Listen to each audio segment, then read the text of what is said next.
Sir இந்த இது என்னன்னா இப்போ இந்த மூமெண்ட் பத்தி நீங்க ஷேர் பண்ணீங்க சார் ஸ்டார்டிங்ல. ஆனா உங்களோட ஃபிலிமோகிராஃபில அந்த சிவாஜிக்கு முன்னாடி பாத்தீங்கன்னா சீரியல்ஸ் இருக்கும். ஆமா. எல்லாமே இந்த பட்ஜெட் ஃபிலிம்ஸா குட்டி குட்டி படங்களா இருக்கும். டக்குனு 2007ல பார்த்தா சிவாஜின்னு ஒரு இப்படி இருந்த கிராஃப் இப்படி அப்படி போச்சு. அது எப்படி சார் அமைஞ்சது? இது வந்து இங்கே தான் இதுக்கு ஆப்போசிட், நம்ம ஆஃபீஸ்க்கு ஆப்போசிட்டில் தான் ஒரு படம் பார்க்குறோம். ஈரநிலம் படம் பார்க்குறோம். ஈரநிலம் ப்ரிவ்யூ வந்து சங்கர் சார் வராங்க. படம் ஃபுல்லாக முடியுது. ஓகே. முடித்தோடனே சங்கர் சார் வந்து தேர்னார். அப்படியே பாரதிராஜ் சார் கை கொடுத்துட்டு, மனோஜ் கை கொடுத்துட்டு, ஐயா அப்படின்னு வந்தார். நான் மறக்கவே முடியாது. நான் கூப்பிட்றேன் அப்படின்னாரு. வேறு எதுவுமே சொல்லலை. ஓ, நான் கூப்பிட்றேன் அப்படின்ட்டு போயிட்டார். அப்புறம் அது முடிஞ்சிருச்சு. சிவாஜி பற்றி இப்போ போடும்போது நான் அப்போலாம் ரொம்ப நடிக்காமல் நிறைய கிரிக்கெட் விளாண்டுட்டு இருந்த டைம்.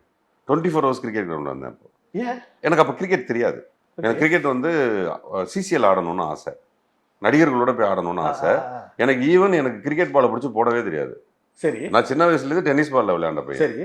அந்த சமயத்தில் நான் வந்து கிரிக்கெட்னு என்ன பண்ணுறேன்னா, சம்பாதிக்கிற பணத்தை எல்லாம் போட்டு கிரிக்கெட் ஆடிட்டு இருக்கேன்.